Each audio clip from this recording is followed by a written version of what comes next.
les enfants vont, dans un petit moment, déposer une flamme, rappeler et commémorer le centenaire de l'allumage de la flamme de l'Arc de Triomphe qui a eu lieu le 11 novembre 1923, il y a 100 ans. Pendant que les enfants vont déposer cette flamme symbolique, la musique départementale des sapeurs-pompiers de l'Hérault jouera un morceau qui s'intitule « La flamme » et je vous en parlerai tout à l'heure.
Nous allons procéder à l'appel des morts pour la France.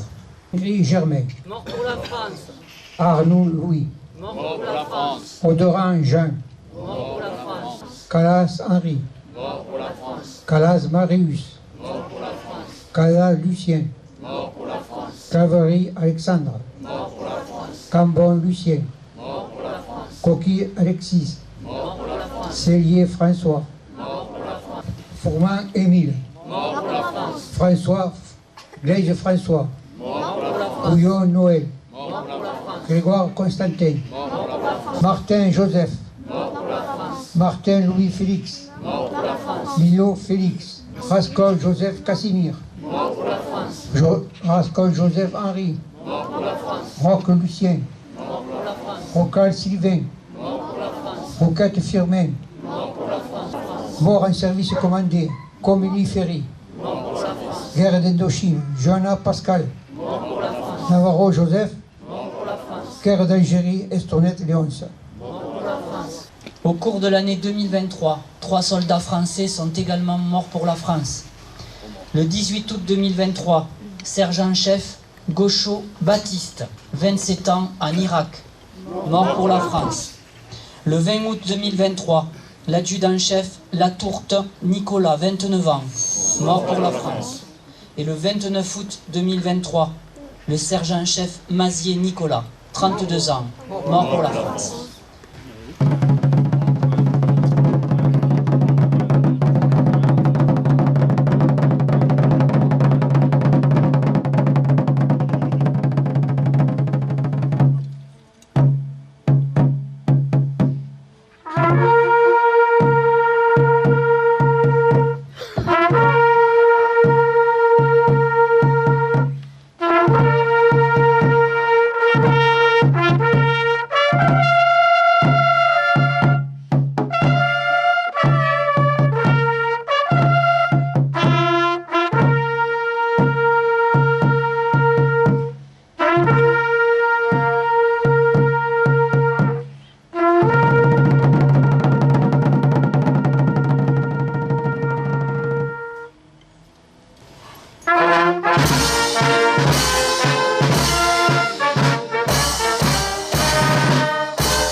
14-18, folie meurtrière. Par un beau jour d'été, sous un soleil bleu d'azur, le clairon a sonné. Pour la grande aventure, il partit faire la guerre au nom de la patrie. Ils étaient jeunes et fiers, et la fleur au fusil. 14-18, c'était la Grande Guerre. 14-18, ils ont vécu l'enfer. 14-18, c'était la Grande Guerre. 14-18, la folie meurtrière. Mais du chemin des dames, au fort de Beaumont, ils ont perdu leur âme sous le feu des canons. Avec la peur au ventre, ils chantaient la Madelon, en plein mois de décembre, quand ils montaient au front. 14-18, c'était la Grande Guerre. 14-18, ils ont vécu l'enfer. 14-18, c'était la Grande Guerre. 14-18, la folie meurtrière. Ils tombaient un à un, fauchés par la mitraille. Dans la Marne à Verdon, au cœur de la bataille, partout des trous de bombes, partout des trous d'obus, comme la fin du monde qui leur tombait dessus. 14-18, c'était la Grande Guerre. 14-18, ils ont vécu l'enfer. 14-18, c'était la Grande Guerre. 14-18, la folie meurtrière.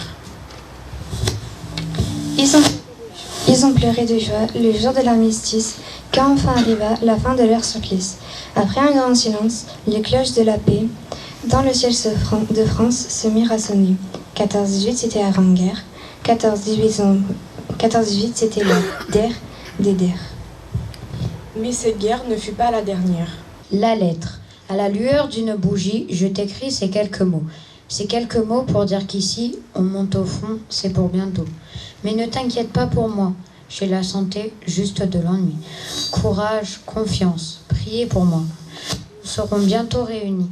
C'est de la tranchée que je t'écris. Je n'ai pas une minute à moi. Alors, comment vont les petits? Toujours sans nouvelles de toi. Surtout, écris-moi tous les jours. J'ai des heures de nostalgie. Le danger m'effraie à mon tour. Y a-t-il encore des jours, des nuits? Je joins quelques photographies. Celle du soldat sous le pommier pourrait faire oublier qu'ici, nos joies de gosses sont envolées. J'espère quand même que mon étoile me fera revenir au monde, que tout ne finira pas mal dans cette guerre immonde. Didier Venturi. Message de Sébastien Lecornu, ministre des Armées, et Patricia Miralles, secrétaire d'État auprès du ministre des Armées chargé des anciens combattants. Le 11 novembre 1923, cela fait 5 ans déjà que dans la clairette de Retonde, le maréchal Foch a apposé sa signature sur la convention d'armistice. 5 ans déjà que Clémenceau a présenté l'armistice à la Chambre des députés, saluant l'Alsace et la Lorraine retrouvées, honorant nos grands morts qui ont fait cette victoire. Et dans cette heure terrible, à l'appel du carillon des églises et des beffrois, dans le silence des canons qui se sont tus, coulent à travers tout le pays des larmes de soulagement et de fierté. Le 11 novembre 1923, cela fait 5 ans que des blessures cicatrisent lentement, sur les visages des gueules cassées, dans le cœur des veuves, dans la solitude des orphelins, devant les tombes ouvertes pour un fils ou un père, au pied des monuments aux morts dont s'est couvert le pays. Les Français sont devenus des sentinelles de l'oubli. Le 11 novembre n'est plus seulement une date, c'est devenu le rassemblement de tous les Français. C'est le 11 novembre 1920, quand le soldat inconnu est porté sous l'Arc de Triomphe pour ne jamais oublier le prix de la victoire. C'est le 11 novembre 1923, quand André Maginot allume la flamme, présence vivante du souvenir des morts. Une flamme qui ne s'est depuis plus jamais éteinte.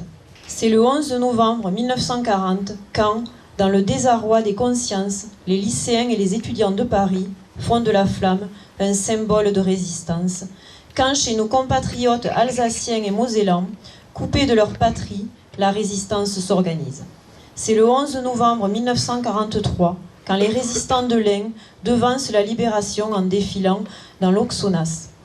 C'est aussi le 11 novembre 1944 quand la France retrouve le droit de célébrer la victoire. Alors, face aux noms inscrits sur les monuments devant lesquels nous sommes rassemblés, nous nous souvenons de tous les morts pour la France qui trouvent le repos dans nos mémoires reconnaissantes. Nous nous souvenons de ceux de 14, de ceux de 40 et de 44, de ceux de 1954 et de 1962, de ceux de 1983 ou de 2008 et de tous les autres. Nous nous souvenons de l'adjudant-chef Nicolas Latourte, du sergent-chef Baptiste Gauchot et du sergent-chef Nicolas Mazier, tous 3 morts pour la France en 2023. Le 11 novembre est dédié à tous ceux qui sont tombés pour défendre notre nation, notre liberté, nos valeurs sur notre sol comme en opération extérieure. Ils ont des droits sur nous, comme nous avons des devoirs à leur égard. Alors, portons lucidement leur héritage, car c'est en honorant leur sacrifice que se construit l'avenir de notre nation, sans jamais douter de notre capacité à nous relever des plus grands périls. Et portons fièrement le bleuet de France, cette fleur dont l'éclosion ramenait la vie sur la terre déchirée des champs de bataille, qui désormais honore les morts et soutient ceux qui restent. Aujourd'hui, la flamme brille sous l'Arc de Triomphe depuis 100 ans, durant lesquels les Français n'ont jamais cessé de clamer « Vive la République, vive la France ». Message du général de corps aérien Hervé Longuet, président national de l'UNC.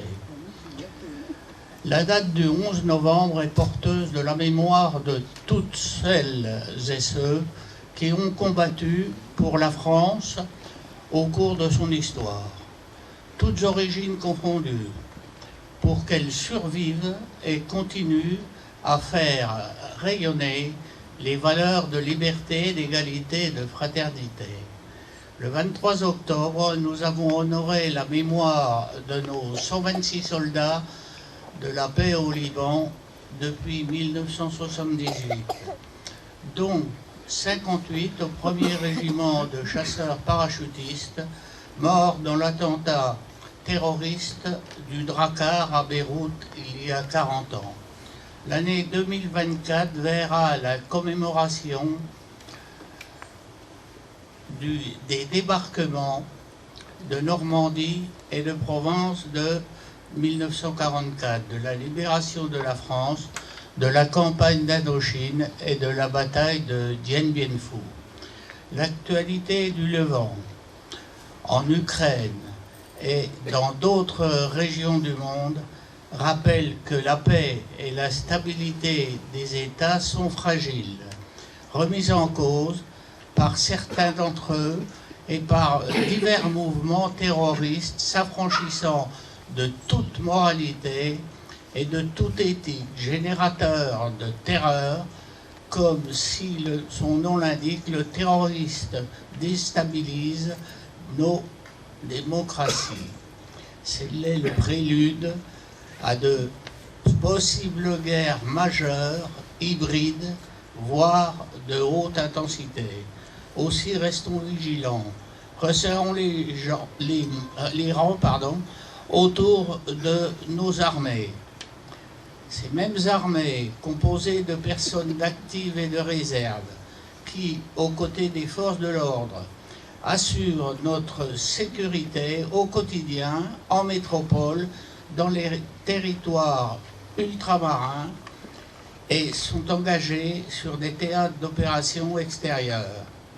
Contribuons au développement de l'esprit de défense et préparons-nous à la résilience pour faire face à toutes ces mesures multiformes, se concentrer pour finalement conserver les acquis de notre démocratie et préserver notre unité nationale. Comme nos anciens par le passé et nos jeunes actuellement sous les armes, restons amis comme au front. Vive la République et vive la France. Il y a 105 ans, le 11 novembre 1918, les cloches de toutes les villes et de tous les villages de France retentissaient pour annoncer la fin d'une tragédie qui avait duré 52 mois. Dès lors, notre pays se couvrit d'un manteau de monuments aux morts où furent gravés les noms de tous ceux qui, enfants de ces villes ou villages, qui ne connurent aucune exception, avaient donné leur vie pour la sauvegarde de notre patrie. Au fond de l'âme de chaque Français, ces monuments avaient sans doute valeur de talisman, destiné à exorciser l'indicible et afin que cela que l'on dénomma la grande que celle que l'on dénomma la Grande Guerre fut la dernière. Hélas, aujourd'hui, et depuis 20 mois, la guerre est de retour en Europe et, comble d'ironie, on y retrouve des ingrédients de la Grande Guerre, tels que des tranchées qui figent le front et le rôle déterminant de l'artillerie. C'est pourquoi, en ce jour de commémoration, qui, compte tenu du contexte, revêt un aspect particulier et doit servir d'alerte, l'Union française des associations de combattants et de victimes de guerre, en même temps qu'elle rend hommage au courage exemplaire des poilus, comme de tous les morts pour la France, de toutes les guerres, rappelle l'un de ses objectifs fondamentaux, s'opposer à tout règlement de conflit par la guerre, l'obtenir par la négociation, agir résolument et avec persévérance pour la paix et œuvrer dans ce sens avec les générations nouvelles. Vive la République, vive la France.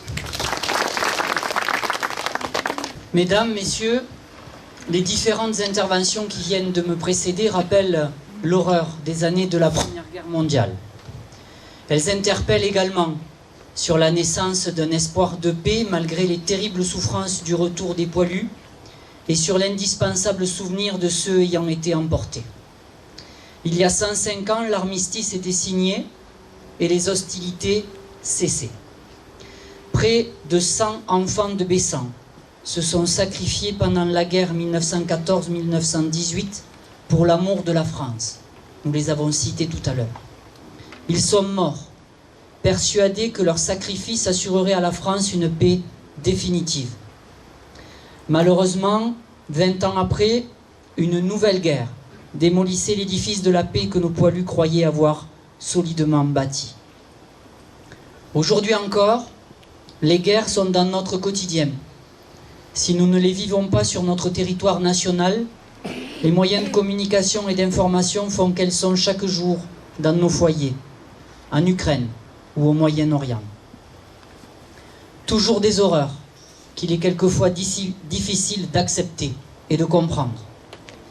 Tous ceux qui ont vécu ou qui vivent ces guerres, tous ceux qui ont perdu des êtres chers ou qui attendent la libération d'un proche pris en otage, tous ceux qui ont souffert savent qu'il ne peut y avoir de commune mesure entre nos préoccupations matérielles, nos difficultés et les risques qui pèsent sur l'existence de nos enfants et de nos pays.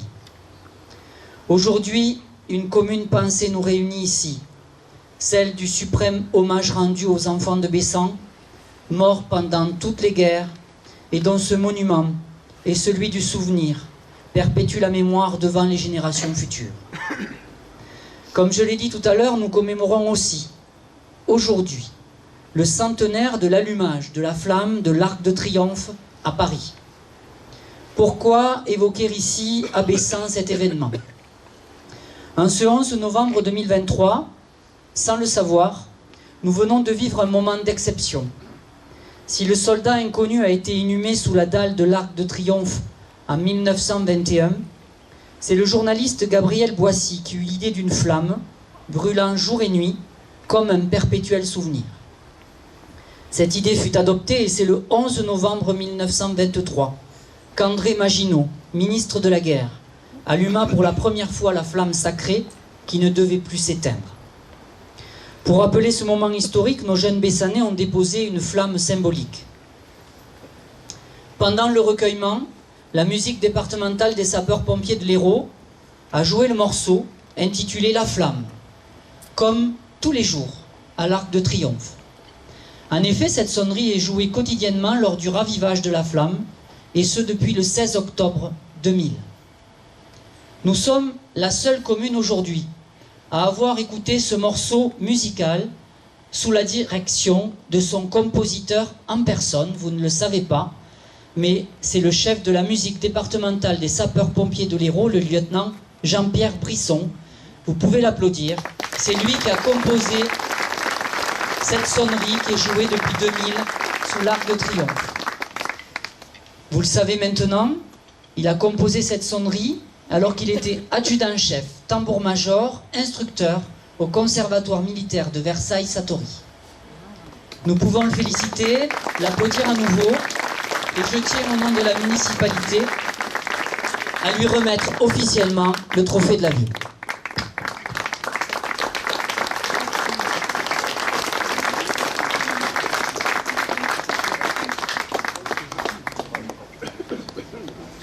va être difficile pour mener maintenant.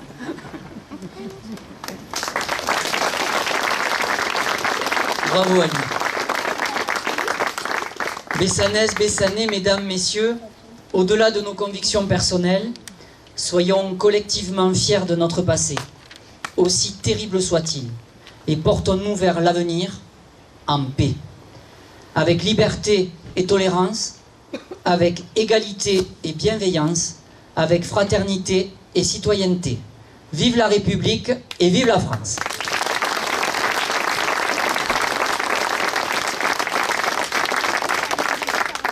Je vais demander aux conseillers départementaux et aux présidents des associations patriotiques locales de m'accompagner pour le traditionnel serment de main à nos porte-drapeaux. C'est l'occasion, là aussi, de les remercier, de les applaudir. Ils viennent de Bessan et d'ailleurs. Je soulignerai également que le drapeau de la Croix-Rouge française, qui nous fait l'honneur d'être présent aujourd'hui, a reçu... Hop là, il y a quelqu'un qui est tombé.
Merci à toutes les personnes qui ont collaboré à cette cérémonie.